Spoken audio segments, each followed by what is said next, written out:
Саламатсыңарбы балдар? Бүгүн силер менен адаттагыдай эле кыргыз тилин үйрөнөбүз. Диалекти сөздөрдү өтөбүз балдар. Анда дептечилериңерди алып, калем сабыңарды саздагыла. Чеснок, сарымсак. Чеснок, сарымсак. Күкүрт, ширеңке. Күкүрт, ширеңке. Күкүрт, ширеңке. Мака, жүгөрү. Мака, жүгөрү. Илап, эрин. Илап, эрин.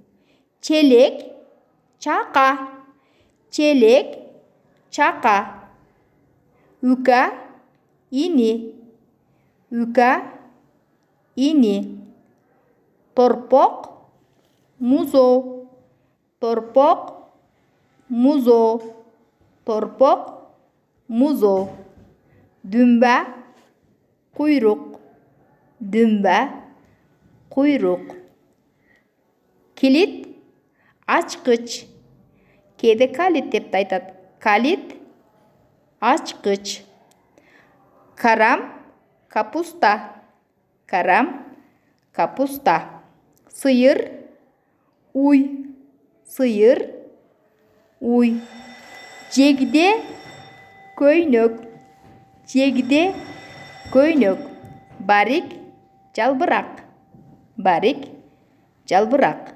Абдесте, кумган. Абдесте, кумган. Азаматсыңар, бир топ кыргыз тилин үйрөндүңөр балдар. Эмне жөнүндө? Диалектилик сөздөр жөнүндө. Анда эмесе бул сүрөттө эмне деп айтат экенбиз? Диалектилик сөз катышкан. Кана ойлонобуз. Диалектилик айтылышта.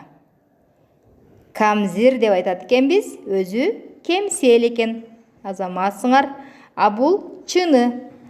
Диалект сөздү эмне деп атабыз? Ойлонобуз. Кесе, каса деп айтабыз. Диалектилик сөздөр. Азаматсыңар, бир топ диалектилик сөздөрдү билдиңер балдар. Кыргыз тилин үйрөнөбүз боюнча бир топ сабактарымды ушул социалдык баракчаларга жүктөгөмүн. Кирип көрсөңүздөр болот. Силер менен мен Максужеке болдум. Саламатта калгыла, кийинки сабакта жолугушканча.